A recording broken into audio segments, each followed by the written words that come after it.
Nigeria and how we can make Nigeria work. You want to know the truth? They are Nigerians. The starting point is to change the way we think and behave. This me, myself, and I mentality must stop. After America, they say everybody up to their president, they're always thinking of a great country, not about themselves. They are, in the process, they think less of themselves and more about what they can do for America. But here is the opposite. That's just the difference. You know? This tribe thing and religion is a big problem. It leads to protection of territories. And that's human nature. The first instinct is self-preservation. You can't blame people who think along the lines of where they come from. So we need to find what I call an answer to crack that. For example, as I just told you now, I've employed Muslims here. I have Muslim brothers. We eat together, we do things together. But in some other places, it is a taboo. So we need to change. Everything starts with the mind. We need to change the way people think and behave. That's the starting point. It's more like a cultural revolution. You know, rather than blame others when something goes wrong, look at the role you played yourself. Because we are so used to finger pointing, forgetting that the other four fingers are pointing back. So let us stop this blame game. I would prefer a situation whereby in this country you don't have state of origin, you have, for example, state of residence. Those little things, they will change many things. Okay? Federal character in the Constitution is a good thing to provide equal opportunities. The other thing that we need to do or promote is equity, fairness, and justice. So if we can have that national orientation of changing the way we think and behave, that's the starting point. It doesn't matter whether you are Igbo, Yoruba, or Hausa. It doesn't matter whether you are Muslim or Christian. Create equal opportunities for everybody. Fairness, equity, justice, and inclusion. If we can have those two pillars, every other thing can rest on them. I'm telling you. Otherwise, there will always be agitation. Oh, this group is cheating me. That group is cheating me. You feel the need to protect your own tribe. But if there is equity, fairness, and justice, it means people stop thinking that way. You know,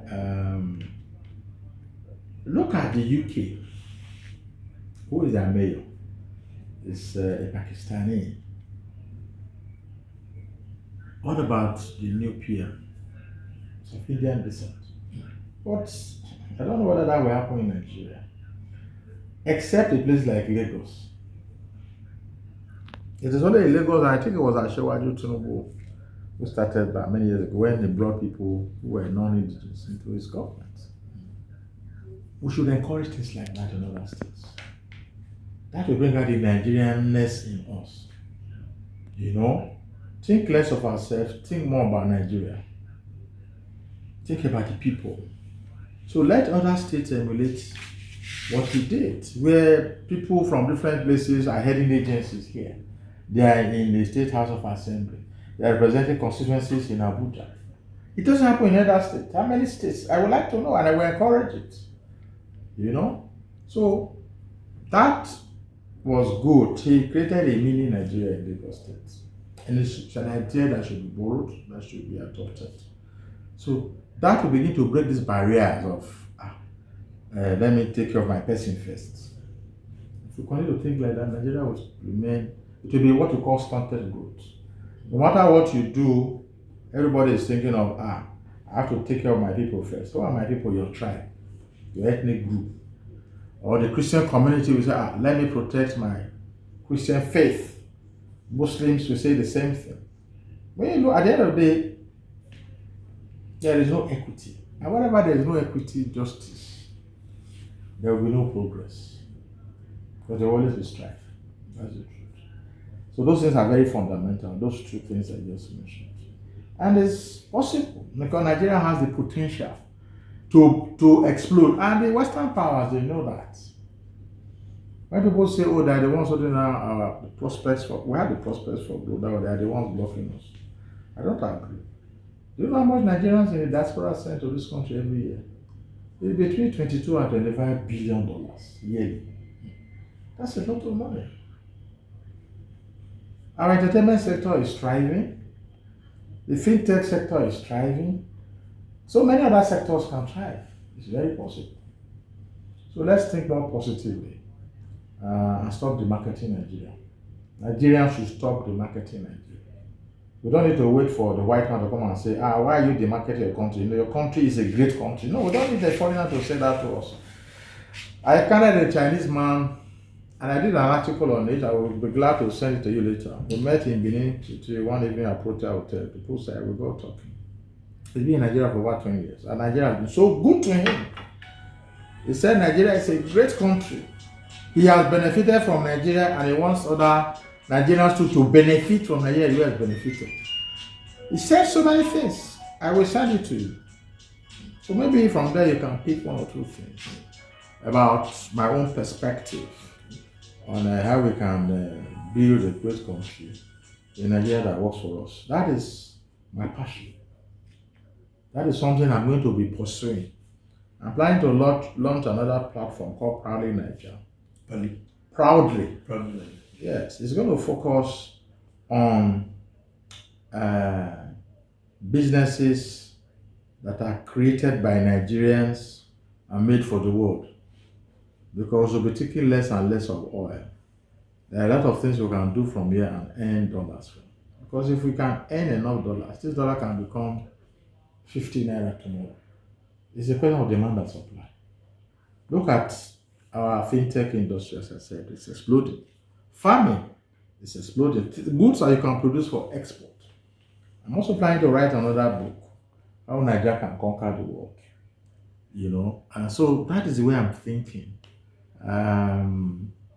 Look at a typical example. It also says Innocy Motors. We should not be driving Innocy Motors in Nigeria, but because of politics, they go and be buying Toyota. No, that is wrong. We should be proud of made in Nigeria products. So Nigeria on the path of agriculture and industrialization. This country in less than 10 years will overtake many countries of the world. And it's very possible. So that's what Pride in Nigeria will do. We'll focus on those things we can do in our country to earn us revenue aside oil. So it's like made in Nigeria for the world. That's the slogan of Proudly Nigeria. It's going to be a platform where we're showcasing companies that are doing great things that we can export. You know, so I will work with the Nigeria Investment Promotion Council in Abuja. So I'm still trying to. So those are the kind of things that I want to be doing that will make me happy. This one is basically media content to promote Nigeria. We now look at, this is news, we now look at specifics now. Look at what Olam is doing in the area of rice farming. That's one. I mentioned Innocy Motors, InterSwitch, there are many. If you go to the fintech industry, Flutterwave and the Paystack, it's or the entertainment industry. So we focus on what I call brands that can come out of Nigeria and that can be sold in other parts of the world to give us dollars. We need to begin to shift, to change our thinking. As I said, everything starts from the mind. And what are the things that Nigerians can do? Who says we cannot set up hospitals here? There are people from the West African region or Africa will come here for medical treatment. And they will spend dollars. Tourism. People will come here, they will spend dollars. Do you know how much we spend on medical tourism or going to school abroad? It never used to be this bad. A lot of people are leaving the country because they believe the opportunities are getting fewer and fewer and fewer. They don't trust the government. So it is we too who will sit down and create the business models that will change this whole story. And that's really where I want to play.